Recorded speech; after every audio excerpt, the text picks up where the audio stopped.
आणि आमचा लेटेस्ट जो मूवी आलेला धर्मरक्षक महावीर छत्रपती संभाजी महाराज, ह्याचा जो अनुभव आहे त्या अनुभवावरनं आम्हाला पुढे अजून म्हणजे नाही का काय त्याला म्हणतो की काहीतरी लार्जर देन लाईफ आणि मोठं करायचं. एका ठिकाणी आम्ही आता स्वामी शक्ती गाणं शूट केलं, तिथे आम्हाला क्राऊडची गरज होती. म्हणजे कोर्टचा सीन दाखवायचा आम्हाला, कोर्ट उभं करायचं आम्हाला, तो क्राऊड दाखवायचा. त्यामुळे कोर्ट उभं करायलाच आम्हाला एक बजेट, आता ते गरजेचं आहे, ती नेसेसिटी आहे ती सीनची. तिथे तर आम्हाला चालणार नाही की बाबा ठीक आहे तिथे नका वाचू तुम्ही दुसरीकडे हे करा. टेक ऑफ केल्यानंतर flight was going all smoothly आणि सडनली इंजिनचं डायरेक्ट म्हणजे असं समजा असं फ्लाईट घेतो आपण, ते एकदमच प्लेन असं झालं duck duck duck duck duck आणि जाणवलं की ते आरपीएम लो झालाय. चलो सी लाईक रणवीर सिंग, कार्तिक आर्यन आणि विकी कौशल, हे 3 व्यक्ती आहेत की ज्यांना म्हणजे व्हेरी गुड ऍक्टर्स अँड अफलातून ते करतात, स्पेशली विकी कौशल आणि रणवीर सिंग. तसं तर बजेटचं लिमिटेशन्स वगैरे नाही दिलं तर मोस्टली मी ऍक्टरवरती पैसा खर्च करण्यापेक्षा मी त्या क्रिएटिव्हिटीवरती खर्च करेल. क्रिएटिव्हिटी म्हणजे लोकांना तुम्ही कधी बघा, आता बाहुबली झालं किंवा देन तुमचा मक्खी.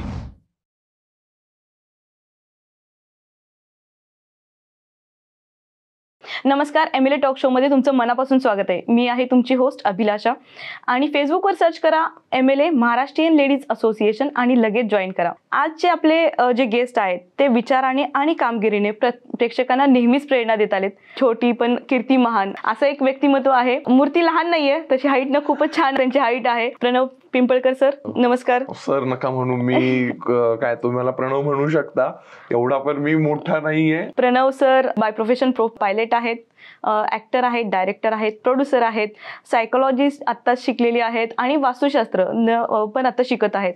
आणि मेन म्हणजे ते आनंद पिंपळकर सरांचे यांचे सुपुत्र आहेत.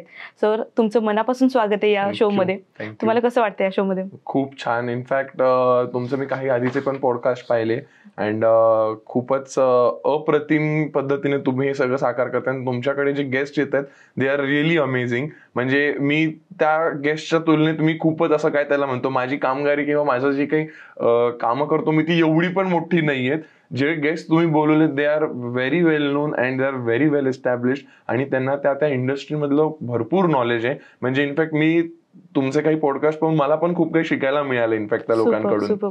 सो असं तुम्हाला वाटतं तुम्ही खूप वर्सटाईल आहात आणि म्हणतात ना मल्टी टॅलेंटेड मध्ये तुम्ही गणले जातात. आमच्यासाठी तुम्ही खूप मोठे प्रेरणास्त्रोत आहात आणि लोक आज तुमचा इंटरव्ह्यू पाहून खूपच मजा येणार त्यांना. येस, मजा तर येईलच. मला पण मी पण खूप एक्साइटेड आहे की काय काय प्रश्न तुम्ही आता देणार आहात and We'll see how it goes. It's fun. Super. Yes. So as a by profession तुम्ही पायलट आहात, तर विमान चालवताना एखादा थरारक अनुभव आला होता का? थरारक अनुभव तर ऑब्व्हियसली आम्हाला तसं काय होतं, जेव्हा आमची फ्लाइंगची ट्रेनिंग होत असते ना त्याच्यामध्ये भरपूर साऱ्या गोष्टी सिम्युलेटेड केल्या जातात ऍक्च्युअल एअरक्राफ्ट की बाबा आता ठीक आहे माझा इन्स्ट्रक्टर होता बसलाय, त्यांनी मध्येच इंजिन बंद नाही करत बट ते पूर्ण आयडल करतं की तुमचं इंजिन कट ऑफ झालंय, हे झालंय ते झालंय. सिम्युलेटेड असतात ह्या सगळ्या गोष्टी की तुमचं इंजिन ऑफ झालं, मग चला ठीक आहे आता समजा तुमचं हायड्रॉलिक प्रेशर ऑफ झालं, तुम्ही काय करणार. तर ह्या गोष्टीची आम्हाला ट्रेनिंग भरपूर दिली जाते, त्यामुळे आम्ही मेंटली तसे प्रिपेअर्ड असतो. बट हा एक किस्सा आहे, माझं एक एअरक्राफ्ट होतं, मला त्या एअरक्राफ्टचं म्हणजे ज्याच्यावरती मी पहिल्यांदा सोलो फ्लाईट केली होती ते एअरक्राफ्ट. सो माझा ते काय त्याला म्हणतो, एखादा असं एअरक्राफ्ट असतं की ज्याच्यावरती आपण पहिल्यांदा फ्लाईट केली आणि एकटा म्हणजे कोणी बाजूला नाही, एकटा मी फ्लाय केलेलं आहे, त्याच्यावरती एक वेगळा ट्रस्ट होतो त्या मशीन सोबत की भाई हे बढिया एअरक्राफ्ट आहे, की हा 1 नंबर एअरक्राफ्ट आहे. सो माझं एक टाइम बिल्डिंग प्रोसेस असती, तर त्याच्यामध्ये एक I got the same aircraft, मला ते शेड्यूल केलं गेलं तेच aircraft. I was excited to flight की भाई वाव चला आपल्याला सोलो वाला एअरक्राफ्ट भेटले, will fly this. So take off करताना आमचे भरपूर सारे चेक्स होत असतात. टेक ऑफ करताना मला तेव्हा थोडं जाणवलं होतं की इंजिनमध्ये आरपीएमचा काहीतरी इश्यू होतोय, बट युजली तो येत असतो किंवा होऊन जातो once you roll the engine. तेव्हा चेक केलं, खाली ओके वाटलं, मग तिथे काही डाऊट नाही वाटला. जेव्हा आम्ही रनअप चेक्स वगैरे करतो, टेक ऑफ केल्यानंतर flight was going all smoothly आणि सडनली इंजिनचं डायरेक्ट म्हणजे असं समजा असं फ्लाईट घेतो आपण, ते एकदमच प्लेन असं झालं duck duck duck duck duck आणि जाणवलं की ते आरपीएम लो झालाय. चलो इट वॉज नाईस की काय त्याला म्हणतो, like by god's grace engine बंद नव्हतं, एअरपोर्ट आमच्या जवळच होते दोन्ही. So I called out an emergency during that की रिटर्निंग बॅक टू एअरपोर्ट आणि लँड केलं. म्हणजे तो एक अनुभव होता की जो मी विसरू नाही शकणार. आणि एक जो आहे तो मी स्वतः नाही अनुभव केलेला, पण माझा एक मित्र आहे, त्याचं इंजिन कम्प्लिटली शटडाऊन झालं होतं आफ्टर टेक ऑफ.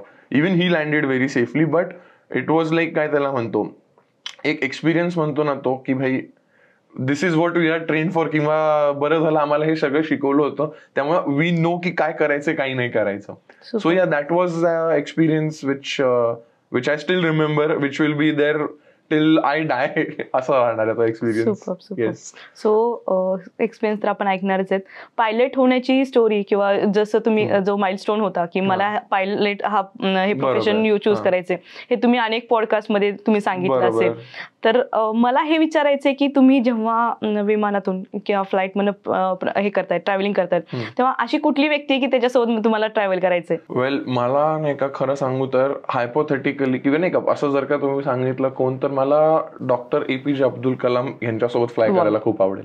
कारण त्यांच्याकडे जे सायन्सचं नॉलेज, इनोव्हेशनचं नॉलेज, आणि त्यांना मुळात ह्या सगळ्या गोष्टी खूप आवडायच्या, आणि त्यांच्यामुळे जी प्रेरणा आपल्याला अजूनही मिळते, किंवा त्यांचे काही स्पीचेस जर का आपण पाहिले, किंवा त्यांची जी जर का बुक जरी वाचली मिसाईल मॅन, तर एवढं काही शिकण्यासारखं आहे त्यांच्याकडनं, एवढ्या काही गोष्टी आपल्याला लक्षात येतील त्यांच्याकडनं. म्हणजे मला खरंच आवडेल त्यांच्यासोबत फ्लाय करायला. सुपर. जर तुमच्या ऐवजी दुसरं कोणी असतं तर ते म्हणलं असतं की एखादी ऍक्ट्रेस किंवा असं काहीतरी नाव घेतलं असतं, पण जे नॉलेजेबल पर्सन आहे त्याच्याकडनं हे आन्सर येणं ऍक्च्युली अंगावर काटे येण्यासारखं, खूपच सुंदर. सो ऍज अ डायरेक्टर म्हणून तुमचे कुठले ड्रीम प्रोजेक्ट्स आहेत आता सध्याच्या घडीला? So as a director me actually direction मध्ये नाही का एवढा जास्त ऍक्टिव्ह नाहीये. मी डिरेक्शन मध्ये कसं होतं की समजा आता एखादा छोटा मोठा प्रोजेक्ट असेल की जिथे आपल्याला आता डिरेक्टर होण्याआधी मी थोडा एक प्रोड्युसर माइंड पण आहे. बरोबर. प्रोड्युसरच्या माइंडनी काय होतं की डिरेक्टरला घेतलं की डिरेक्टरची फीज येणार, आपल्याला इकडे खर्च तिकडे खर्च, छोट्या छोट्या गोष्टींच्या ह्या सगळ्या गोष्टी पाहाव्या लागतात. मग बाबा ठीक आहे, ह्या गाण्याच्या नीड वरती डिरेक्टरचं हे होतं. मी जास्त डिरेक्शन मध्ये नाहीये, पण हा एखादं समजा गाणं असेल किंवा आरती असेल किंवा काही छोटं मोठं असेल की जिथे मी ते करू शकतो. So I don't need much bigger person किंवा मच टॅलेंटेड पर्सन. म्हणजे ते असं होणार की रेसच्या घोड्याला वरातीत नाचवल्यावरती कसं होईल तसं नाही करायचं मला. त्यामुळे I would love to do काय त्याला म्हणतो छोटे छोटे प्रोजेक्ट की ज्याच्यातनं मला पण डिरेक्शनचं थोडं नॉलेज येतं. आणि ऑब्व्हियसली काय होतं, एवढे प्रोजेक्ट झालेत त्यामुळं डिरेक्टरचं माइंड कसं असतो किंवा ते काय थिंकिंग करतात आणि काय काय गोष्टी गरजेच्या असतात ह्या आतापर्यंत लक्षात आलेल्या आहेत. त्यामुळे बरेचसे काही प्रोजेक्ट्स आहेत ते आमचे इन हाऊसच असतात. ते I would love to like direct them. As a big directional debut म्हणण्यापेक्षा I would love to say myself की ऍज अ प्रोड्युसर म्हणून मला एखादा मोठा मूवी ऑब्व्हियसली म्हणजे करायचा आहे. आणि आम्ही मध्ये एक अनाउन्समेंट पण केली होती. आणि आमचा लेटेस्ट जो मूवी आलेला धर्मरक्षक महावीर छत्रपती संभाजी महाराज, ह्याचा जो अनुभव आहे त्या अनुभवावरनं आम्हाला पुढे अजून म्हणजे नाही का काय त्याला म्हणतो की काहीतरी लार्जर देन लाईफ आणि मोठं करायचं आहे. सुपर. सो धर्मरक्षक मी पाहिलाय, सरांचं काम पण पाहिलंय, त्याच्या आधी पण त्यांचे सॉंग्स येऊन गेलेत, अल्बम बघितलेत मी. सुपर. म्हणजे ऍज अ प्रोड्युसर तुम्ही जिंकलात. खूप लहान वयामध्ये तुम्ही खूप काही गोष्टी अचीव्ह केल्यात. जेव्हा तुमच्याकडे बजेट मर्यादित असतं किंवा लिमिटेड एवढंच बजेटमध्ये तुम्हाला एखादं काम करायचं असतं, तेव्हा तुम्ही कशी क्रिएटिव्हिटी लावतात? सो कसं ठरतं कधी पण क्रिएटिव्हिटीला, कसं आहे तुम्हाला एक तुम्ही कुठल्याही प्रोजेक्टचं एक बजेट सेट करता. यार आपल्याला समजा एखादं गाणं करायचंय, मग ह्या गाण्याचं बजेट एवढंच पाहिजे. त्याच्यावरती थोडाफार तुम्ही नाही 19-20 पकडावा लागतो की ट्रॅव्हलिंग एक्सपेन्स आला किंवा अचानक काही झालं तर सेटवरती काही चेंजेस झाले तर आपल्याला तो एक एक्सपेन्स पकडावा लागतो. पण कुठल्याही ह्याचा एक मर्यादित बजेट ठरवतो आपण. मग तुमचं प्रोजेक्ट कसं आहे त्याच्यावरती डिपेंड करतं. ऑब्व्हियसली आनंदी वास्तूचं जेव्हा प्रोजेक्ट असतं आपण क्रिएटिव्हिटीमध्ये एकदमच तुफान असतो आणि अॅक्युरेट असतो आणि आपल्याला जी गोष्ट सांगायची ती त्या चांगल्या पद्धतीने मांडायची. त्यामुळे आमची डिरेक्शनची टीमच आहे. म्हणजे माझ्याकडे डिरेक्टर्स आहेत की ज्यांची प्रॉपर टीम आहे, त्यांच्या अंडर एक वेगळी टीम आहे. मग आमच्या अंडर समजा आमच्या प्रोडक्शन हाऊस खाली अंडर कसं झालं, प्रीतम SK पाटील झाले, ओमकार माने झाले किंवा मग अजित शिरोळे झाले. हे असे मोठे मोठे दिग्गज डिरेक्टर्स आहेत की अकॉर्डिंग टू प्रोजेक्ट तसे डिरेक्टर्स फायनल केले जातात. मग तशी टीम पाहिली जाते. सागर अंबट झाले, मग असे भरपूर सारे डिरेक्टर्स आहेत ज्यांच्यासोबत मी काम केलेलं आहे. बरोबर. सो अशा प्रकारे तुम्ही काम करता. म्हणजे क्रिएटिव्हिटी कसं होतं, डायरेक्टर जेव्हा चांगला असेल आणि उत्तम असेल ना, त्याला जर का आपण एक सेट बजेट दिलं की तो त्याच्यावरती अजून प्रॉपरली वर्कआउट करून आपल्याला सांगतो की सर ह्याच्यातून आपल्याला ह्या गोष्टी गरजेच्याच आहेत, ह्या गोष्टी गरजेच्या नाहीयेत. म्हणजे कसं तुम्हाला मी सांगतो, फॉर एक्झाम्पल एका ठिकाणी आम्ही आता स्वामी शक्ती गाणं शूट केलं, तिथे आम्हाला क्राऊडची गरज होती. म्हणजे कोर्टचा सीन दाखवायचा आम्हाला, कोर्ट उभं करायचं आम्हाला, तो क्राऊड दाखवायचा, त्यामुळे कोर्ट उभं करायलाच आम्हाला एक बजेट, आता ते गरजेचं आहे, ती नेसेसिटी आहे ती सीनची. तिथे तर आम्हाला चालणार नाही की बाबा ठीक आहे तिथे नका वाचू तुम्ही दुसरीकडे हे करा.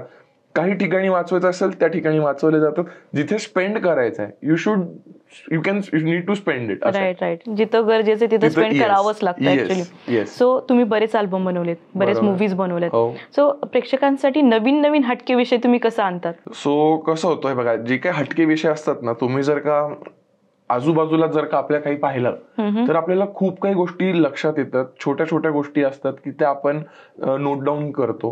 आणि मग एखादा काय होतं, कुठलाही प्रोजेक्ट जो असतो ना तो समोरच्याने रिलेट केला पाहिजे, बरोबर, आणि एक त्याला चांगला उद्देश पण दिला पाहिजे. जसं की आमचं एक गाणं होतं आता स्वामी माझी आई, स्वामी माझी आई झालं. त्याच्यानंतरून आता कमर्शियल्स मध्ये जरी म्हटलं तर इश्काचं क्वारंटाईन झालं माझं, किंवा एक खंडेराया झालं, खंडेराया देवा पडतो पाया. जरी हे काय त्याला म्हणतो डान्सिकल असले तरी त्यांच्या मागे आपण नेहमी एक स्टोरी देतो.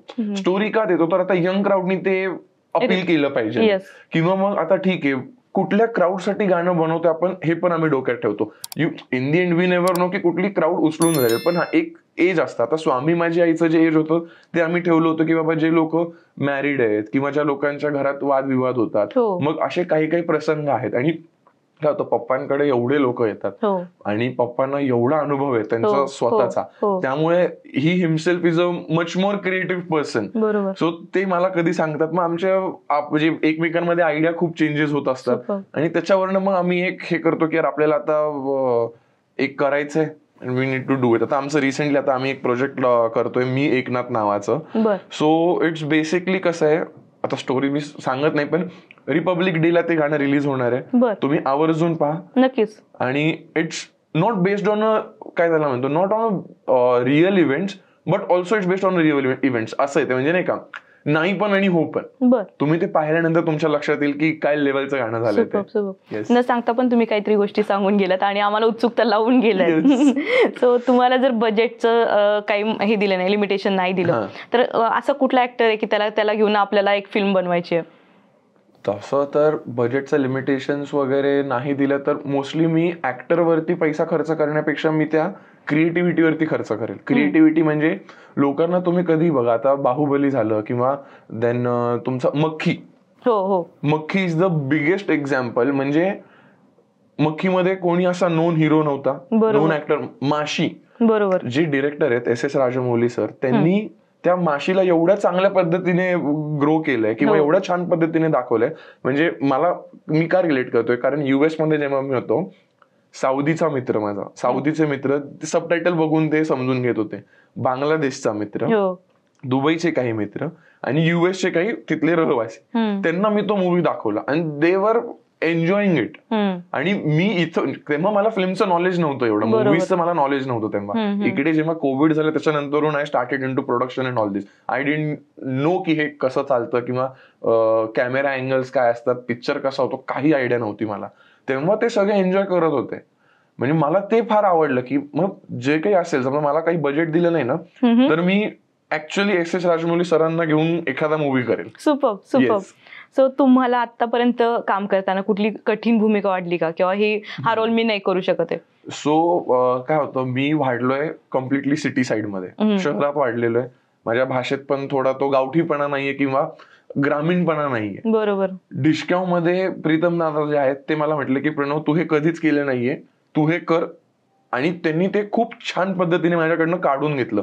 मला तेव्हा थोडं डायसी वाटत होतं माझ्याबद्दल की अरे हे शोभल का मला, नाही शोभणार, कसं वाटेल का वाटेल. बट डिरेक्टर म्हणतो ना आपण, इज बाप. म्हणजे त्यांनी माझ्याकडनं पूर्ण ते वर्कशॉप करून घेतले, पूर्ण माझ्याकडनं प्रॅक्टिस करून घेतली. And then it just went like थिएटर्समध्ये तो लाफ्टरवरती लाफ्टर. आणि तुम्ही ऑब्व्हियसली अमेझॉन प्राईम वरती पण ती मूवी पाहू शकता. So it's fun. म्हणजे तो एक रोल होता माझ्यासाठी which was little bit tough to do. Super. आता हा पाहून मला आता तो मूवी पाहावा लागेल कारण तो राहून गेलाय माझ्याकडनं पाहायचा. डेफिनेटली पहा. एक आता तुम्ही जसं सांगितलं की वर्कशॉप केले, म्हणजे त्या पात्रामध्ये शिरण्यासाठी तुम्ही जेवढं काही तुम्हाला करता आलं ते केलं. असं अजून कुठल्या पात्रासाठी किंवा कुठल्या ह्याच्यासाठी केलंय का तुम्ही एवढी मेहनत? हो, कसं होतं युजली कुठलंही पात्र असेल ना तर त्याचा एक कॅरेक्टर स्टडी करावा लागतो. म्हणजे कसं आहे, आता पोलिसाची भूमिका करायची आहे, मग पोलीस चालतो कसा, पोलीस बोलतो कसा, ते बसतात कसे, किंवा त्यांचे कॅरेक्टरिस्टिक्स काय आहेत, तो कॅरेक्टरचं म्हणणं काय, किंवा एखादा कॅरेक्टर आहे त्याला कन्वे काय करायचंय लोकांपर्यंत, किंवा काय कळलं पाहिजे नाही, कॅमेऱ्याला कसं दिसणार आहे, किंवा त्याची बोल झाली, चाल झाली, ह्या सगळ्या गोष्टी खूप मॅटर करतात. तो ऑब्व्हियसली टीम तर असतेच की जे आपल्याला सगळं मार्गदर्शन करते, पण ओव्हरऑल जे काही असे जे आपले कलाकार आहेत, जे मुरलेले कलाकार म्हणतो किंवा जे खूप एक्सपिरियन्स कलाकार आहेत, त्यांचे काही इंटरव्ह्यूज पाहिल्यानंतर आपल्या पण लक्षात येतं की आपल्यावरती काय काम केलं पाहिजे. बरोबर. येस. सो अशा गोष्टी आहेत की एखाद्या कॅरेक्टरला डेव्हलप करायचं झालं तर ठराविक गोष्टी त्या कराव्याच लागतात, किंवा जाऊन ऍटलिस्ट त्या लोकांसोबत बोलणे, भेटणे, की बाबा समजा एखाद्याला फॉर एक्झाम्पल काय सांगू मी तुम्हाला, एक माझी भूमिका होती ह्याची, आलंय डिशक्याव मधलीच पकडूयात आपण. डिशक्याव मध्ये तो टपोरी मुलगा आहे. टपोरी मुलगा आहे, पण त्याला ते थोडं फट्टू पण येतो, त्याचं कॅरेक्टरचं नावच फट्टू आहे. तर आमच्या इथं असे भरपूर आहेत एरियामध्ये, मी जाऊन बसायचो त्यांच्यासोबत डिरेक्टली, म्हणजे बाई बोल तू आपण, मग त्यांचं जे ऑब्झर्वेशन आहे की काय त्यांची थिंकिंग कशी, अरे भाई ह्या गोष्टी त्या मग मी त्या ऑब्झर्व केल्या, म्हटलं अरे ह्या पाहिजे नाहीत. मग मी ते जाऊन आमचं वर्कशॉप झालं किंवा ऑन सेट मी त्यांना दाखवायचो, म्हणजे हे असं नाही, हे अजून थोडं ह्याच्यामध्ये कर, त्या ह्याच्यामध्ये कर, मग हा पंच इथं दे, ह्या गोष्टी शिकायला भेटतात. असं आहे. सो ऍक्टिंगच्या बाबतीत तुमचं आयडियल कोण आहे? मला ह्याच्यासारखं व्हायचंय, असं कधी विचार केलाय कधी? हा, म्हणजे मी तसा विचार केला तर ऍक्टिंगच्या बाबतीत आत्ताच्या ह्याच्यात जर का तुम्ही विचारलत मला की रिसेंट टाइम्स मध्ये, जुने तर होतेच ऑब्व्हियसली, सगळे ग्रेट आहेत, बट आत्ताच्या ह्याच्यात I would love to see like Ranveer Singh, Kartik Aaryan आणि विकी कौशल. हे 3 व्यक्ती आहेत की ज्यांना म्हणजे व्हेरी गुड ऍक्टर्स अँड अफलातून ते करतात, स्पेशली विकी कौशल आणि रणवीर सिंग. खूप काही शिकण्यासारखं, खूप काही शिकण्यासारखं. म्हणजे इनफॅक्ट इव्हन कार्तिक आर्यन त्यांचा जो चंदू चॅम्पियन मूवी आहे त्याच्यामध्ये त्यांनी काय मेहनत घेतली, कमाल. सुपर. सो लोक यश पाहत नाहीत, त्याच्या मागची मेहनत बघतात. हे मी खूप ऑब्झर्व केले. लोक ग्लॅमर नाही बघत, त्याच्या मागचं कष्ट बघतात की कष्ट किती केले त्यासाठी. तुम्ही हे प्रेझेंट करताना तुम्ही करू शकता, किंवा ठीक आहे यश खूप बघतात लोक की हा यशस्वी झालाय, पण त्याच्या मागची जी मेहनत आहे ते खूप इम्पॉर्टंट असते. येस. सो तुम्ही ऍक्टिंग करतायत, शूटिंग करतायत, शूटिंग मध्ये तुम्हाला असं काही मजेदार किस्सा झालाय का? असे तर भरपूर किस्से होत असतात, म्हणजे प्रँक करतात किंवा भरपूर किस्से होत असतात. नाही, माझ्यासोबत नाही झालं, पण मी भरपूर लोकांसोबत केलेलं आहे. फॉर एक्झाम्पल एखादा किस्सा? नाही, आता असं फॉर एक्झाम्पल एखादा किस्सा सांगायचं झालं तर असे पटकन आठवणार नाही, त्यांनी कशात कॅमेऱ्यावरती सांगितले नाही तर त्यांच्यासोबत घडलं ना ते मला नंतर बोलतील. ठीक आहे, नो इश्यूज. चालेल. सो तुम्ही ऍक्टिंग पण करताय, डायरेक्टर पण आहेत, प्रोड्युसर पण आहेत. ह्यामधले सगळ्यात जास्त काय करायला आवडतं, ऍज अ ऍक्टर का ऍज अ डिरेक्टर? तसं जर का ह्या 3 मधनच तुम्ही विचारलं तर मला तसं आवडेल प्रोड्युसर आणि ऍक्टिंगच्या ह्याच्यात. आणि जर का तुम्ही मला विचारलं की ह्यांच्या व्यतिरिक्त काय करायचं झालं तर मला फ्लाइंग खूप आवडते, जे की तुम्ही करताय सध्या. सो तुम्ही तुमच्या वडिलांना पण खूप फॉलो करताय आणि तुमचा वडील आणि मुलगा खूप छान बॉन्ड आहे. काय सांगाल त्याबद्दल? काय म्हणजे आहे, इट्स नाईस, म्हणजे फन, छान वाटतं. म्हणजे पप्पांनी मला कधी असं हेच नाही वाटून दिलं की ते पप्पा आहेत करून, ते माझे मित्रच राहिलेत नेहमी. म्हणजे इव्हन आईच्या बाबतीत पण सेम. असं नाही, युजली काय होतं, खूप लोक नाही का असे म्हणतात की अरे तुझे पप्पा खूप स्ट्रिक्ट असतील, खूप, म्हणजे लोकांना असं वाटतं की माझे वडील खूप स्ट्रिक्ट आहेत, बट ऍक्च्युअली ते स्ट्रिक्ट अजिबात नाही आहेत. लोकांचा खूप मोठा ते काय म्हणतो गैरसमज आहे की अरे सर खूप स्ट्रिक्ट असतील, किंवा म्हणजे येताना पण मला बोलतात की अरे तुझे पप्पा खूप स्ट्रिक्ट असतील. अरे नाही, स्ट्रिक्ट नाही. जेव्हा भेटतात तेव्हा ते पण एवढे जॉलअप होतात, माझे मित्र वगैरे एकदम चिल मूड मध्ये असतात. So it's very friendly relation. Yes, actually एक एवढा मोठा वास्तुशास्त्रज्ञ आपण पडद्यावर पाहतोय, किंवा हे वेगळी गोष्ट आमच्यासाठी सुद्धा. सो त्यांना, तुम्हाला काय वाटतं त्यांना पाहताना? कारण आता धर्मरक्षक मध्ये खूप सुंदर रोल केले त्यांनी. खूप म्हणजे धर्मरक्षक मूवी मध्ये एवढं छान होतं, म्हणजे ते आम्ही जेव्हा ते लाईव्ह जेव्हा झालं, it was a standing ovation. म्हणजे कोणी कुठल्याही म्हणजे तो जे शेड्यूल झालं काहीतरी 50 का 60 डेजचं शेड्यूल ऑलरेडी झालं होतं का, आय डोंट रिमेंबर एक्झॅक्टली किती डेजचं शेड्यूल झालेलं. त्याच्यामध्ये कोणाला स्टँडिंग ओवेशन भेटलं नव्हतं, पण पप्पांना भेटलं होतं. आणि ज्या हिशोबाने म्हणजे ज्या कलाकृतीने ते आउट केलेलं ना, इट वॉज सो अमेझिंग. म्हणजे वी ऑल वर शॉक्ड की एवढं वाव, म्हणजे वाव होतं ते, वाव. सो तुम्ही पप्पांसोबत वास्तुशास्त्र शिकतात आणि वास्तुशास्त्र इटसेल्फ खूप मोठा डीप विषय आहे. आणि आता प्रत्येकाला कसं इंटिरियरचं एक वेळ आहे, तर वास्तुशास्त्र आणि इंटिरियर किंवा क्रिएटिव्हिटी ह्याचं तुम्ही कसं संतुलन साधता? So creativity is basically what interior it is. म्हणजे तुम्ही वास्तूचं जे काही इंटिरियर डिझायनिंग करता त्याच्यावरती ते तुमची क्रिएटिव्हिटी मोजली जाते. त्यामुळे बघा, चांगले इंटिरियर डिझायनर्स किंवा प्रत्येकाचा एक वेगळा वेगळा फ्लेवर असतो, प्रत्येकाचा एक वेगळा वेगळा टेस्ट असतो, त्या अकॉर्डिंगली तुम्ही इंटिरियर आणि वास्तू बॅलन्स करू शकता. सो आमच्याकडे अख्खी एक टीम आहे, म्हणजे इंटिरियरची किंवा ओव्हरऑल. त्याच्यामध्ये कसं आहे, वास्तूच्या हिशोबाने आम्ही जर का काही सांगितल्यात गोष्टी, त्या कितपत चांगल्या पद्धतीने दाखवता येतील तो इंटिरियर वाल्यांचा लुकआउट असतो. फॉर एक्झाम्पल, समजा आता आग्नेय दिशेला सांगितलं की लाल बल्ब लावा किंवा लाल दिवा लावा, मग तो तुम्ही इलेक्ट्रिक लाल बल्ब लावा किंवा नॉर्मल म्हणजे असंच पण लावू शकता तुम्ही, किंवा एक वॉल हँगिंगचं जे असतं की जिथं आग्नेय कोपरा असं मस्त रेड कलरचं, तुम्हाला भरपूर ऑप्शन भेटतात मार्केटमध्ये. सो त्या accordingly you can play it of. तर असं आहे. सो क्रिएटिव्हिटी म्हणण्यापेक्षा आपण म्हणू शकतो की इंटिरियर मध्ये तुम्ही खूप काही खेळू शकता आणि ते वास्तूमध्ये म्हणजे वास्तूच्या हिशोबाने देखील बसवू शकता. बरोबर. सो आता वास्तुशास्त्र पण तुम्ही आता जे तुम्हाला भेटतील त्यांना वास्तुशास्त्राचं पण नॉलेज मिळणार आहे. आणि कुठलं एखादं तत्वज्ञान म्हणता येईल किंवा कुठला एक पॉइंट आहे की ज्याने तुमचं पूर्ण लाईफ चेंज झालंय वास्तुशास्त्राच्या हिशोबाने? आता तसं सांगायचं तर आता पप्पा एवढे मोठे अभ्यासक आहेत, त्यामुळे मला नाही का तशी काहीच, मी माझ्या आयुष्यात तशी काही चेंजेस केले नाहीयेत. बट हा, पप्पांचा अनुभव कसा आहे की पप्पांनी जेवढे काही पुस्तकं लिहिले त्यांचे 64 बुक्स, 68 बुक्स आहेत टोटल. आणि जे काही बुक्स लिहिले ते त्यांनी स्वतःचे अनुभव घेतलेत आणि मग लिहिलेत. मग समजा एका ठिकाणी टाकी ठेवली, मग पप्पांचे लॉसेस पण झाले त्याच्यामध्ये, ते काही ठिकाणी ग्रोथ पण झाली, मग त्याच्यावरनं आपण आपलं बुक लिहिली आनंदी वास्तू. आणि ते पाहून मग हळूहळू ग्रोथ गेली. त्यामुळे मी तसं स्वतःच्या ह्याच्यात, स्वतः म्हणण्यापेक्षा आता काय, वडील आहेत एवढे मोठे आहेत वास्तुतज्ञ, त्यामुळं सगळं प्रॉपर वास्तूच्या हिशोबानेच आहे. त्यामुळे तुम्ही जो प्रश्न मला आहे तर मी त्याचं असं एक्झॅक्टली उत्तर देऊ नाही शकत की बाबा हे केल्यामुळे असं झालंय. सो आनंदी वास्तूला मी पण खूप जास्त फॉलो करते. माझ्याकडे बुक पण आहे, त्यात वाचून मी बऱ्याचशा गोष्टी माझ्या लाईफमध्ये चेंजेस केल्यात. त्यातल्या 2 गोष्टी मी खूप प्रामुख्याने पाहते. एक तर तिजोरीचा दरवाजा उत्तर दिशेला उघडायला पाहिजे आणि माझ्या सगळ्या घरांचे दरवाजे उत्तर दिशेला. जर मी नवीन प्रॉपर्टी पण बघायला गेले ना, पहिले मी बघते दिशा कुठली आहे. सिरियसली, म्हणजे ह्या गोष्टीवर मी खूप जास्त मानते आणि हे सगळं आनंदी वास्तूमुळे झाले.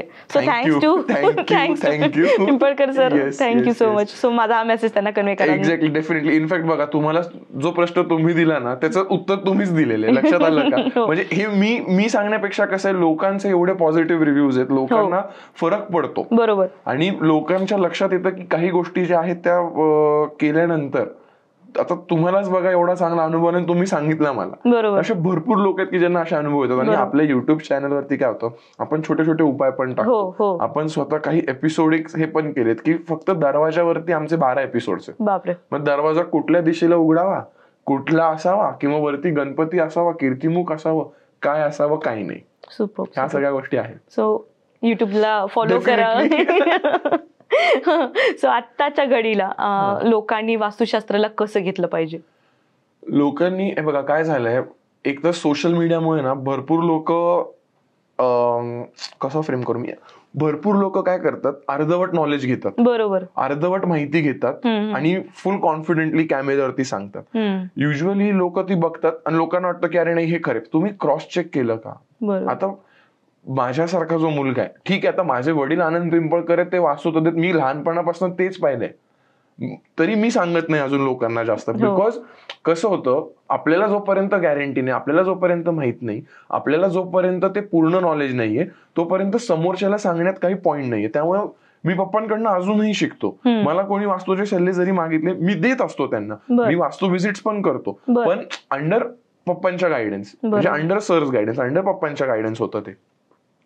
आणि काय होतं, सोशल मीडियामुळे भरपूर लोकांनी काय झालंय, हाफ नॉलेज घेऊन काही बघतात, त्यामुळे लोक त्याला नेगेटिव्ह वे मध्ये घेतात. तर ऍक्च्युली वास्तुशास्त्र जे आहे इट्स कम्प्लिटली सायन्स, म्हणजे त्याला हेच नाही काय त्याला म्हणतो, आणि हे खूप 2-3 हजार वर्षांपूर्वीपासून आहे. आपले तुम्ही जर का ग्रंथ ओपन केले किंवा काही पाहिलं तर त्याच्यामध्ये सगळं लिहिलेलं आहे.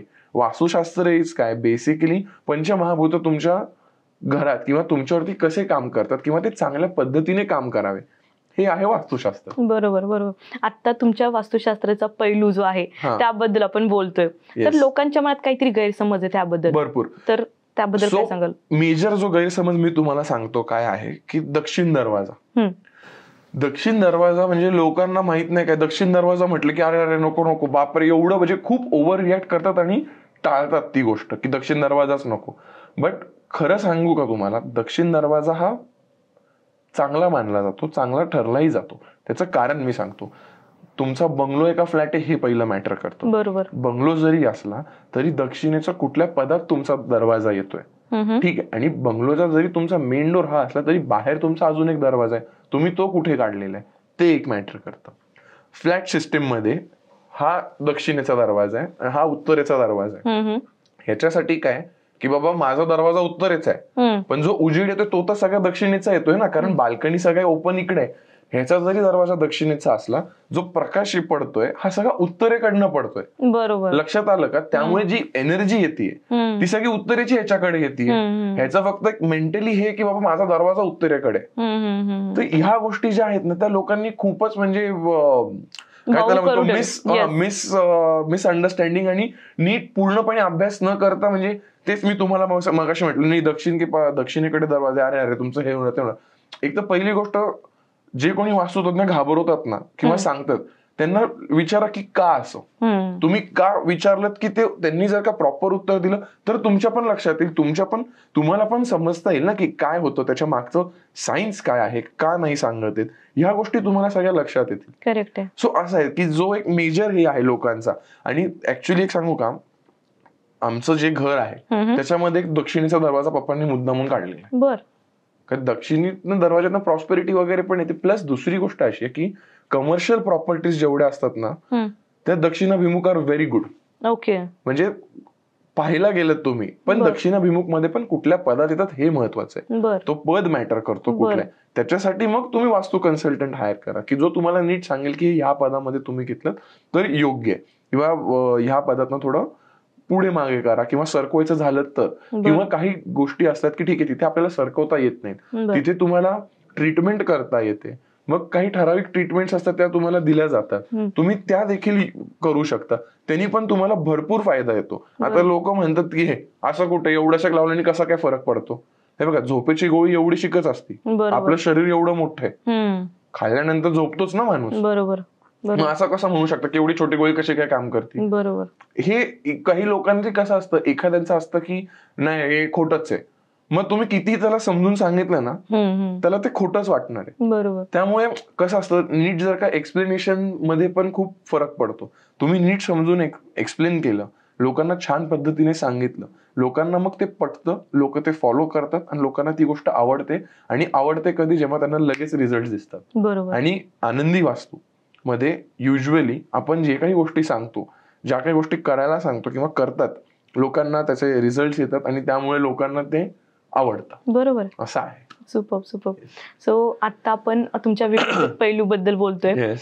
As a pilot, as a psychologist, as a actor, producer, ह्या सगळ्या भूमिका करताना सगळ्यात अवघड कुठली गोष्ट वाटते तुम्हाला? सगळ्यात बघा अवघड तसं पाहायला गेलं तर अवघड आहे ना, मी युजली आता रिसेंटली मी तर सायकोलॉजीचं सांगेल.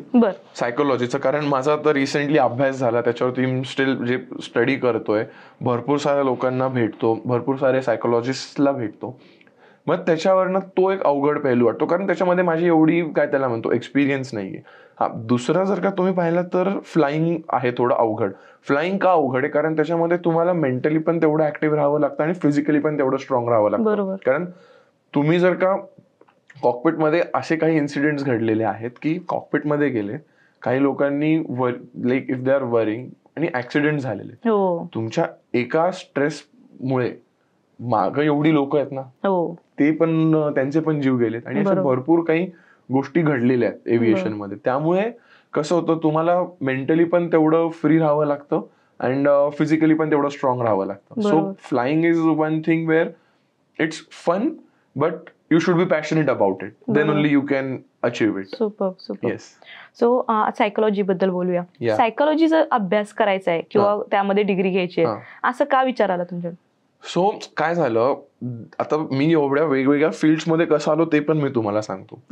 एक असतं की आपल्याला एक फिक्स असतं की बाबा मला फ्लाइंग करायचंय, मला पायलट व्हायचंय. ठीक आहे, तू पायलटच्या शिक्षणाला जा. ते पण की पायलटचं करू का नको करू, if not flying then what to do next. मला पप्पा म्हटले की तू जा फ्लाइंगला, काही इश्यू नाहीये. ठीक आहे, फ्लाइंग वगैरे केली. It was that period. Flying करून मी इकडे आलो. 2019 होतं, कोविडचा माहोल होता. जानेवारी महिन्यात म्हणजे पप्पांची खूप इच्छा होती आधीपासून की त्यांना एक मूवी प्रोड्यूस करायचा आणि ऍक्ट करायचं त्याच्यामध्ये. म्हटलं वेल अँड गुड. मला काय वाटलं की मस्करी करतात की बाबा हे, म्हटलं हा असं कुठं हे एवढं थोडी करणार आहे आपण. मला म्हणजे I was taking it in a very lightly. I was not at all serious about it. This was going in the wear I am becoming a pilot. तिकडनं इकडे आलो, डिरेक्टली कॅमेऱ्यासमोर उभं केलं. मला म्हणे आता तुझं हे आहे करायचंय. त्याच्या आधी मला ऑलरेडी ऍक्टिंगचं हे होतंच, काय त्याला म्हणतो, प्रशांत आमल्यांची जी टी स्कूल आहे मी तिकडे ऍक्टिंग शिकलेलो होतो 10th मध्ये ऍज अ हॉबी म्हणून. किंवा ह्याच्यामध्ये आपल्याला पुढे करिअर परस्यू नाही करायचा, बट हा we can think of it. So what happened when I came back from US, I started doing into films. Films जेव्हा केल्या, मूवी जेव्हा झालं, माझं एक सॉन्ग आलं त्याच्यानंतरून, क्वारंटाईन झालं. क्वारंटाईन मध्ये I was like everything was down, idle. Technically I was just a 12th pass नंतरून फ्लाइंग मध्ये झालेलं आहे, त्यामुळे पायलट झाले. युजली सगळ्यांची मेंटॅलिटी असते की भाई आपल्याला इकडे एक डिग्री तरी पाहिजे नाही, ऍटलीस्ट काहीतरी याच्यासाठी एक डिग्री पाहिजे नाही. सो म्हटलं ठीक आहे, मग थोडं असंच करणे. बघा, मार्केटिंगमध्ये तिकडे काय आपल्याला यूज होणार नाही त्या मार्केटिंगचा. यूज जरी झाला तर तो आपल्या बिझनेससाठीच होईल. सायकोलॉजी ही अशी फील्ड आहे की तुमचा यूज तो सगळीकडे होऊ शकतो. डे टू डे लाईफ मध्ये पण तुम्हाला होऊ शकतो. ओव्हरऑल तुम्हाला तुमच्या बिझनेसमध्ये देखील त्याचा यूज होऊ शकतो. प्लस ऍज अ प्रोफेशन म्हणून पण ते चांगलं आहे. आणि astrology is somewhat connected to a little bit of psychology also. बरोबर. सो ह्या दोन्ही गोष्टींचा ताळमेल करून आपण एक प्रॉपर वे मध्ये जाऊ शकतो. त्यामुळे आय चोज सायकोलॉजी. आणि कोविडच्या पिरियडमध्ये तसंही मोकळेच होते, ऑनलाईन एज्युकेशन चालू होतं. माझं 1 वर्ष ऑनलाईन गेलं, बाकीचे 2 वर्ष फिजिकली मी प्रॉपर कॉलेज अटेंड करूनच मी ते दिलेले. सो असं आहे. त्यामुळे सायकोलॉजी. आणि psychology is a very fun subject to study. You study of म्हणजे ब्रेनच्या बाबतीत तुम्हाला खूप नॉलेजही भेटतं and it's fun actually. So सायकोलॉजीचे कन्सल्टेशन स्टार्ट केलेत का? नाही, अजून तरी नाही, कारण आय एम स्टील, मी ऍक्च्युअली इंटर्नशिप करतोय आता, शिकतोय मी, पण लवकरच चालू करणार आहे. सो ऍज अ सायकोलॉजिस्ट तुम्ही आता वेगवेगळ्या लोकांना भेटताय, बरोबर, तर काही उपयोग होतो का त्या नॉलेजचा, की व्यक्तिगत तो माणूस ओळखण्यासाठी? भरपूर होतो, पण कसं होतं काही ठिकाणी नाही का लगेच नाही होत, त्याची पण काही प्रोसेस असते. कधी कधी काय होतं, लोक खूप डिप्रेशन मध्ये असतात, खूप एन्झायटीज होत असतात, किंवा सोशल एन्झायटी होत असते, किंवा बोलता नसेल येत, स्पीच थेरपी, ह्याच्यामध्ये भरपूर काही गोष्टी असतात. युजली आपण कसं आहे, मित्रांना सायकोलॉजीचे सल्ले लहानपणापासून देतच आलेलो असतो, पण मग ऍक्च्युअली कळतं की अरे त्या एखाद्या व्यक्तीला हँडल कसं करायचंय, किंवा त्या गोष्टीला टॅकल आउट कसं करायचंय, आणि त्यांनी ते समोर कसं जावं. तर हे कन्सल्टेशन दिल्याने काय होतं, समोरच्या गोष्टी क्लिअर होतात. आणि मग मला ते खूप छान वाटतं की अरे आपल्यामुळे ह्याचं चांगलं झालं. इनफॅक्ट फ्लाइंगचं मी तुम्हाला सांगतो काय झालं, मला फ्लाइंगसाठी माझ्या फॅमिलीमध्ये कोणी पायलट नाहीये, मला तेव्हा तेवढं कोणी नीट गाईड केलं नाही. इनफॅक्ट आता मी काही असे स्टुडंट्स आहेत ज्यांना मी म्हणजे गायडन्स नाही, पण माझ्या सांगण्यामुळे त्यांचे खूप पैसे देखील वाचले, वेळ वाचला, आणि plus they are now into nice airlines. तर ते पाहून मला खूप आनंद वाटतो. म्हणजे आता खूप लोकांचं असं होतं की बाबा नाही का, नॉर्मल रिलेशनशिप ऍडवाइस साठी पण येतात की यार नाही चल रहा, ये हो रहा है, वो हो रहा है. मग काय होतात, मग ह्या सगळ्या गोष्टी मला ते सायकोलॉजीला कनेक्ट करून मला त्यांना नीट उत्तर देता येतं. सुपर. सो एवढ्या सगळ्या फील्डमध्ये काम करतात तुम्ही, सगळ्यात बॅलन्स कसं करताय सगळ्या गोष्टी? आता टाइम मॅनेजमेंट काय होतं, वडिलांकडनं खूप काही शिकलेलो आहे की वेळ कसा, प्रत्येक गोष्टीला वेळ कसा द्यायचा. आता समजा एखादा प्रोजेक्ट आपण घेतलाय, तर पूर्ण वेळ एक सेट टाइम त्यालाच द्यायचा की बाबा एवढा वेळ ह्याला दिला जाईल. एंड तिथून त्या टाइम पर्यंत ते तोपर्यंत सगळं लाईनअप होतं, ते सगळं होतं, त्यामुळे पूर्ण जीव की प्राण त्या प्रोजेक्ट मध्ये ओतला जातो. बरोबर.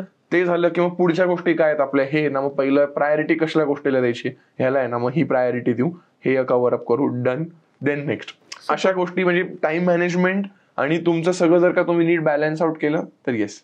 Scheduling, day to day task वगैरे. सुपर. सो ह्या सगळ्या क्षेत्राने ऍज अ पर्सन तुम्हाला कसं घडवलं? ऍज अ पर्सन तर आता खूपच छान घडवलं. म्हणजे इनफॅक्ट कसं होतं, every experience is a new experience. आणि पाहायला गेलं तर मी तेवढा पण काही असा मोठा नाहीये, बट हा काय होतं, खूप लोकांचे अनुभव येतात, लोकांकडनं खूप काही शिकायला भेटतं. म्हणजे इनफॅक्ट मी एक सांगेल की माझे जे काही मित्रमैत्रिणी आहेत ते माझ्या वयाचे नाहीयेत. बरोबर. ते सगळे माझ्यापेक्षा 5-5, 7-7 वर्षांनी मोठे, असा तो विषय. आणि काय होतं, मोठे मित्र असल्याने काय होतं, त्यांच्याकडचं जे नॉलेज असतं ते आपल्याला लवकर कळतं. ते कारण त्या फेज मधनं गेलेले असतात, ते त्या ह्याच्यातनं गेलेले असतात, काय त्याला म्हणतो, ते त्यांनी एक्सपिरियन्स केलेले असतात. तर त्यांचा एक्सपिरियन्स आपल्याला खूप फायदेशीर ठरतो. सो येस, त्यामुळे जर का मी कुठं चुकत असेल तर बाय गॉड्स ग्रेस खूप चांगली लोक आहेत, मित्र पण तसेच की ते मला सांगणार की भाई इधर ना कुछ तो अच्छा नाही लग रहा, किंवा इथं तुझं काहीतरी चुकतंय तर जरा नीट हे कर, किंवा मला नीट मार्गदर्शन केलं जाणार की हे चांगलंय, हे वाईट आहे, किंवा बोथ मधनं बघ तुला कुठलं योग्य वाटतंय. आणि त्याच्यावरती काय त्याला म्हणतो, आपल्याला एक्सपिरियन्स ज्यांना आहे ना अशी लोक भरपूर आहेत जवळपास. त्यामुळे मग आता नॉलेजेबल असल्यामुळे मग हळूहळू I am getting in shape, हळूहळू लक्षात येते कसं व्हायचं, काय व्हायचं. तर आयुष्यभरासाठी तुम्हाला एकच प्रोफेशन निवडायचं असेल तर ते कोणतं असेल? I would go for flying. Wow. I would go for flying. जरी ते बिझनेस तर आपला आहेच. ओके. जरी तो आव्हानात्मक असला तरी सुद्धा तुम्हाला तो थ्रिलिंग एक्सपिरियन्स. एक्झॅक्टली. ओके. म्हणजे for certain time I would love to do flying and then I get back to production and Vastu आणि सगळं. सो आता हा प्रश्न विचारण्यासाठी तुम्ही तुमचं वय खूप लहान आहे, तरी पण मला एक प्रश्न विचारू वाटतंय की जर तुमच्यावर एखादं पुस्तक किंवा चित्रपट यायचा असेल तर तुम्ही काय त्याला हे द्याल, नाव काय द्याल? नाव तर आता म्हणजे तसं पाहायला गेलं तर माझ्यावरती बायोपिक होणं एवढा पण मी काही मोठा नाही, त्यामुळे मी आता ते प्रोसेस पण नाही करू शकत. बट असा कधी विचारच केला नाही मी की बाबा आपल्यावरती बायोपिक होईल आणि काही होऊ शकेल, कारण मल्टिपल गोष्टी आहेत तुमच्याकडे, खूप अचीव करावं लागेल आधी. Yes, but definitely one day जेव्हा होईल तेव्हा मला पण लक्षात येईल की काय नाव द्यायचंय. बट मी असा कधी आय हॅवंट थॉट की भाई हा द्यायचा करून नाव. सुपर. सो निश्चित होईल, कारण खूप काही गोष्टी तुमच्याकडनं शिकायच्या आहेत. टाइम मॅनेजमेंट सगळ्यात महत्वाचं, आणि जे फोकस करून तुम्ही प्रत्येक गोष्टीत अचीव्ह करताय, as a director, as a pilot, as a psychologist. Super. म्हणजे खरंच खूप शिकण्यासारखं आहे तुमच्याकडनं. जर मला माहिती आहे की तुम्हाला आता खूप गोष्टी शिकल्यात, पण जर तुम्हाला असं वाटलं की परत आपल्याला लाईफ रिस्टार्ट करायचंय तर तुम्ही काही संधी म्हणजे काही चुकाला दुरुस्ती कराल? भरपूर चुका, जे काही गोष्टी आता थोड्या लेट चालू केल्या त्या जरा आधीच चालू करणार आणि प्रॉपर वे मध्ये पहिलं त्यांचं फुल नॉलेज घेऊन मग उतरणार. कन्सिडरिंग फ्लाइंगचं झालं किंवा माझं काय त्याला म्हणतो प्रोडक्शन मध्ये झालं, तर प्रॉपर अभ्यास करून उतरले तर उत्तम राहील. म्हणजे इनफॅक्ट हे आता पण अंमलातच आणतो मी की बाबा कुठेही एंट्री करायची झालं तर पूर्णपणे त्याचा अभ्यास करणे. इव्हन फॉर एनी प्रोजेक्ट, म्हणजे फिल्मचा किंवा एखादा प्रोजेक्ट असेल किंवा गाण्याचा पण प्रोजेक्ट असेल ना, त्याचा पूर्णपणे अभ्यास करणे, त्याला खरंच किती बजेट जाणार आहे आणि ते वर्कआउट कसं होणार आहे याचा पूर्णपणे अभ्यास करणे आणि मगच ऑन फ्लोर जाणे. उगीच बोलायचंय आणि करायचंय ते अजिबात करणार नाही. And yeah I would love to do थोडा अर्लियर एव्हरीथिंग. येस, पण आपण चुकामधनं शिकतो. येस, चुकामधनंच इम्प्रुव्हमेंट होत जाते आणि अपयश ही यशाची पायरी असते. आता जस्ट शिकले मी. सो तुम्ही ऍज अ पायलट तुमचं ट्रॅव्हल ड्रीम डेस्टिनेशन काय असेल? तसं तर ड्रीम ऍज अ पायलट तर काय सारखं इकडे तिकडे आम्ही उडतच असतो. बट हा ड्रीम डेस्टिनेशन मला तुम्ही जर का सांगितलं ना तर रिसेंटली आम्ही थायलंडला झालो होतो, फुकेतला जाऊन आलेलो. Not a dream destination but I would love to stay there. Phuket is a nice place, then Switzerland is a nice place. म्हणजे इथे दोन्ही गोष्टी होतील. मी माझी क्रिएटिव्हिटी पण तिथे वापरू शकतो. Both places are amazing for shoots, for production, and lifestyle पण एकदम चिल आहे. And it's fun to stay over there आणि पीस आहे खूप. Okay. So for time being, म्हणजे थोड्या दिवसासाठी, not for whole life, right? Yeah, for time being, not for whole life. For whole life India lovely, एक number, India is best. म्हणजे I literally असं वाटतं की लोक परदेशात का जातात. ठीक आहे बाबा, सोयी सुविधा चांगल्या आहेत, सगळं चांगलं, बट आपल्या इथे जी आपुलकी, आपल्या इथे जी माणसं आहेत ती तुम्हाला जगाच्या पाठीवरती कुठेही जा, कुठेही तुम्हाला भेटणार नाही. सुपर. ज्या लोकांना US ला जायचंय किंवा शिक्षणासाठी जायचंय, जॉबसाठी जायचंय, प्लीज प्लीज प्लीज हे पहा, तुम्ही सगळं करा पण वापस आपल्या इंडियामध्ये या आणि आपलं स्वतःचं काहीतरी स्टार्ट करा. नाही, कशाला तिकडं पैसे कमवायचे, त्यांची इकॉनॉमी वाढवायची, भारतात या भारताची इकॉनॉमी वाढवा. आपली इकॉनॉमी वाढली तर मग बाकीच्यांना आपल्याला त्यांचं कमी करता येईल. पण कसं होतं, लोकांचे सर्कमस्टान्सेस पण तसे असतात. आता फॉर एक्झाम्पल माझा एक फ्रेंड आहे, त्यांनी आता लोन घेतलेलं आहे. लोन घेऊन तो तिकडे गेला एज्युकेशनसाठी. त्याला लोन क्लिअर करायला तो इंडियात आल्यानंतर त्याचं लोन क्लिअरच होणार नाही. कारण आपल्या इथे पण कसं आहे, दोन्हीकडचं जर का पाहिले ना आपण, इंडियामध्ये फॅसिलिटीज तेवढ्या चांगल्या नाही प्रोव्हाइड केल्या जात, बट इंडियामध्ये कसं आहे, लोक चांगली आहेत. तुम्हाला इथे खूप गोष्टी चीप मध्ये भेटतात आणि क्विकली भेटतात सगळ्या गोष्टी. फॉरेन मध्ये तसं क्विकली नाहीये, तेवढा फ्रीडम नाहीये. And the thing is just that की तुम्हाला $1000 $1000 इकडे किती होतात, आता समजा रेट चालू आहे 82, 84, 85 रुपीजचा पकडू, 85,000 समथिंग काहीतरी तो होईल कॅल्क्युलेशन मध्ये, ते होतं. त्यामुळे त्याला लोन क्लिअर करायचं झालं तर ऑब्व्हियसली त्याला तिकडेच राहावं लागेल, की तिकडे राहून जॉब वगैरे घेऊन मग क्लिअर करून मग येणे. But after clearing your loan and everything तुम्ही येऊ शकता परत इकडे इंडियामध्ये, and you can start your on business. आणि आपल्याकडे असे भरपूर लोक आहेत की ज्यांनी बिझनेसेस चालू केले and they have succeeded. In fact shark tank सारखी सिरीज मुळे लोकांना खूप प्रेरणा भेटते. त्यातल्या त्यात जे आपले लेन्सकार्टचे जे सीईओ आहेत, बन्सल नाव आहे आय गेस त्यांचं, बरोबर, बन्सल, किंवा बोटचे सीईओ अमन, तुम्ही जर का यांना पाहिलं, हे लोक आधी तिकडेच होते US मध्ये. इव्हन Shaadi.comचे Anupam Mittal, what a knowledgeable person he is. Like मी ते पाहून मला एवढं शिकायला भेटलं. हे लोकांनी US मध्ये नोकऱ्या केल्यात, जॉब केलेत, आणि ते उघड सांगतात की आम्ही मायक्रोसॉफ्ट मध्ये होतो, मायक्रोसॉफ्ट मधनं इकडे येऊन मग त्यांनी एवढं मोठं त्यांचं एम्पायर एस्टॅब्लिश केलं. So obviously you can also work there, study there, do everything, but तो सगळा एक्सपिरियन्स घेऊन इकडे येऊन इंडियाला कसं ग्रो करता येईल हे तुमचं मेन मोटिव्ह राहायला पाहिजे. नाहीतर युजली काय होतं, लोक गेले, मम्मी पप्पा भारतात, आम्ही इकडे खुशी आहोत, मम्मी पप्पा तुम्ही येऊ नका, तुमचं वय जास्त झालंय, तुम्हाला विजा पण भेटणार नाही.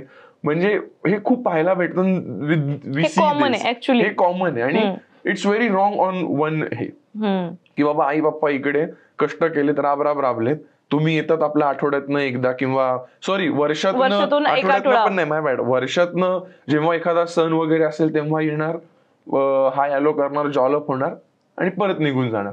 सो इथे कुठे ना कुठेतरी माणुसकी जो सोशल कनेक्ट असतो किंवा फॅमिली जे म्हणतो ना, ती कुठेतरी ती ब्रेकडाऊन होत चालली आहे. So it shouldn't happen.